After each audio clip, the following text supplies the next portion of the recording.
اعوذ باللہ من الشیطان الرجیم، بسم اللہ الرحمن الرحیم۔ سورہ النساء آیت نمبر 61۔ آیت نمبر 61 میں اللہ پاک فرماتے ہیں، اور جب ان سے کہا جاتا ہے کہ آؤ اس حکم کی طرف جو اللہ نے نازل کیا ہے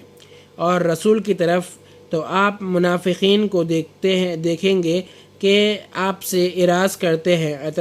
ہیں اور رک جاتے ہیں۔ آیت نمبر 62 میں اللہ پاک فرماتے ہیں، پھر ان پر کوئی مصیبت آ پڑتی ہے ان کے اعمال کی وجہ سے جو وہ پہلے کر چکے ہیں، تو آپ کے پاس بھاگے آتے ہیں، قسمیں کھاتے ہیں کہ ہم تو بھلائی ہی چاہتے ہیں اور ہمارا مقصد اچھا تھا۔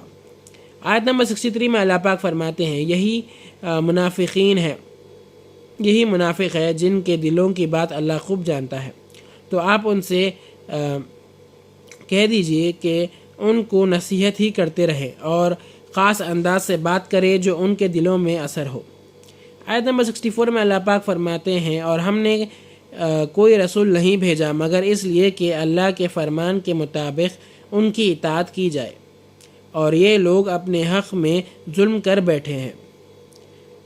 اگر آپ صلی اللہ علیہ وآلہ وسلم کے پاس آتے ہیں اور اللہ سے معافی مانگتے ہیں اور اللہ کے رسول سے ان کے لیے بخشش طلب کرتے ہیں تو اللہ تو معاف کرنے والا اور مہربان ہے۔ تو جب وہ لوگ آپ کے پاس آتے ہیں تو وہ لوگ اللہ کو بہت معاف کرنے والا، بخشنے والا اور مہربان پاتے ہیں۔ آیت نمبر 65 میں اللہ پاک فرماتے ہیں، قسم ہے آپ کے رب کی کہ یہ لوگ ایمان نہیں لائیں گے جب تک وہ اپنے تنازعات معاملات میں آپ کو منصف یعنی حاکم بنا لے، اور جو فیصلہ آپ فرما دے اس سے اداس نہ ہونا بلکہ خوشی سے ایمان لے آئے۔ آیت نمبر 66 میں اللہ پاک فرماتے ہیں، اگر ہم ان کو حکم دیتے کہ تم اپنے آپ کو قتل کر ڈالو یا گھروں کو چھوڑ کر نکل جاؤ تو ان میں تھوڑے ہی ایسا کرتے ہیں۔ اگر یہ اس نصیحت پر عمل کرتے ہو تو ان کے حق میں بہتر ہوتا اور دین میں بھی زیادہ ثابت قدمی کا موجب ہوتا۔ آیت نمبر 67 میں اللہ پاک فرماتے ہیں، اور اس وقت ہم ان کو اپنے پاس سے بہت بڑا صلہ عطا کرتے۔ آیت نمبر 68 میں اللہ پاک فرماتے ہیں، اور ہم ان کو سیدھا راستہ بھی دکھاتے۔ آیت نمبر 69 میں اللہ پاک فرماتے ہیں، اور جو اللہ اور اس کے رسول کی اطاعت کرتا ہے وہ ان کے ساتھ ہوں گے جن پر اللہ نے اپنا بڑا انعام فرمایا، یعنی انبیاء اور صدیقین اور شہداء اور صالحہ، ان کی رفاقت بھی بہت خوب ہے۔ آیت نمبر 70 میں اللہ پاک فرماتے ہیں، یہ اللہ کا فضل ہے اللہ کی طرف سے، اور اللہ کافی ہے جاننے والا۔ آیت نمبر 71 میں اللہ پاک فرماتے ہیں، مومنو اپنے ہتھیار لے لیا کرو، پھر جہاد کے لیے ایک جماعت ہو کر نکلو، یہ سب کچھ کیا کرو۔ آیت نمبر 72 میں اللہ پاک فرماتے ہیں، اور تم میں سے کوئی ایسا ہے جو لڑائی سے بچنا چاہے، پھر تم پر کوئی مصیبت آ پڑے تو کہتے ہیں کہ اللہ نے مجھ پر بڑی مہربانی کی، میں ان میں موجود نہ تھا۔ آیت نمبر 73 میں اللہ پاک فرماتے ہیں، اور اگر اللہ تم پر اپنا فضل کرے تو ایسی بات کرے گا گویا تم میں اور اس میں دوستی ہی نہیں تھی، کاش میں بھی ان کے ساتھ ہوتا تو مقصد عظیم حاصل ہوتا۔ آیت نمبر 74 میں اللہ پاک فرماتے ہیں، تو اس کو چاہیے کہ اللہ کے راستے میں ان لوگوں سے جنگ کرے جو آخرت کے بدلے میں دنیا کی زندگی کو خرید رہے ہیں، اور جو اللہ کے راستے میں جنگ کرے پھر شہید یا جیت جائے تو ہم اس کو بہت جلد بہت بڑا صلہ عطا کریں گے۔ آیت نمبر 75 میں اللہ پاک فرماتے ہیں، مسلمانوں تم کو کیا ہو گیا ہے کہ تم اللہ کی راہ میں اور بے بس کمزور مردوں، عورتوں اور بچوں کی خاطر نہیں لڑتے جو دعائیں کیا کرتے ہیں، اے ہمارے رب ہم کو اس شہر سے نکال دے جس کے بڑے ظالم ہیں، اور اپنی طرف سے کسی کو ہمارا حامی بنا اور اپنی ہی طرف سے کسی کو ہمارے لیے مددگار بنا دے۔ آیت نمبر 76 میں اللہ پاک فرماتے ہیں جو مومن ہیں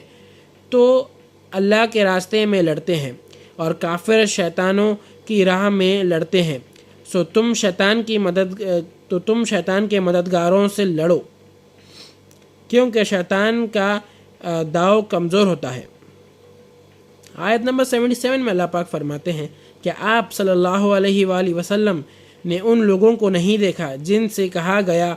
تھا کہ اپنے ہاتھوں کو روکے رکھو اور نماز پابندی سے پڑھتے رہو اور زکوٰۃ دیتے رہو، پھر جب ان پر جہاد فرض کر دیا گیا تو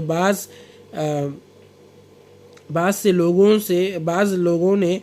ایسے ڈرنے لگے جیسے اللہ سے ڈرتے ہیں،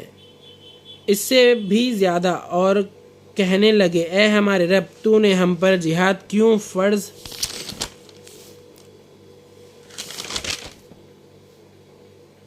فرض کیا اور تھوڑی مہلت کیوں نہ دی؟ کہہ دو کہ دنیا کا فائدہ بہت تھوڑا ہے اور بہت اچھی چیز تو پرہیزگاروں کے لیے آخرت ہی ہے۔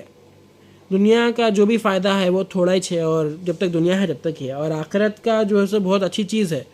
تو پرہیزگاروں کے لیے آخرت ہی ہے۔ تم پر ایک تاگے کے برابر بھی ظلم نہ ہوگا پرہیزگاروں پر۔ آیت نمبر 78 میں اللہ پاک فرماتے ہیں تم کہیں رہو، موت تو آ کر ہی رہے گی، تم بڑے مضبوط قلعوں میں رہو، اگر ان کا فائدہ ہوتا تو کہتے ہیں کہ یہ تو اللہ کی طرف سے ہے، اگر کوئی نقصان ہوتا ہے تو کہتے ہیں یہ آپ صلی اللہ علیہ وآلہ وسلم رسول سے ہے، کہہ دیجئے کہ سب اللہ ہی کی طرف سے ہے،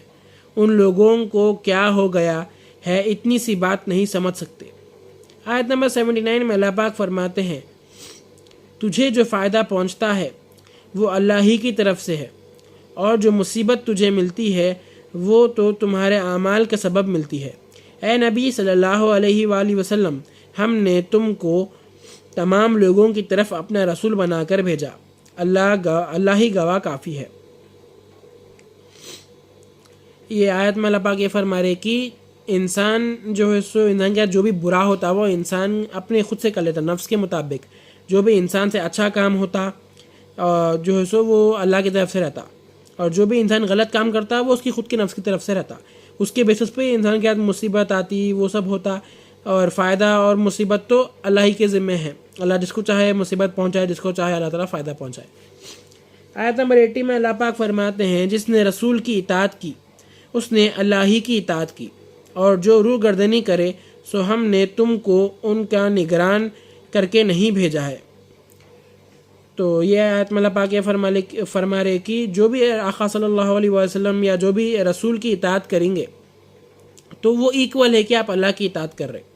اور جو بھی روح گردنی کریں گا تو اس کے واسطے آقا کو اللہ پاک بول رہے کہ اللہ آپ کو لوگوں کی نگرانی کے لیے نہیں بھیجے، اللہ تعالیٰ آپ کو بھیجے تاکہ آپ اللہ کا ڈر اور اللہ کا پیغام لوگوں کو سنائیں، لوگوں کو خوشخبریاں دیں۔ صدق اللہ العظیم و صدق مولانا رسولہ الکریم۔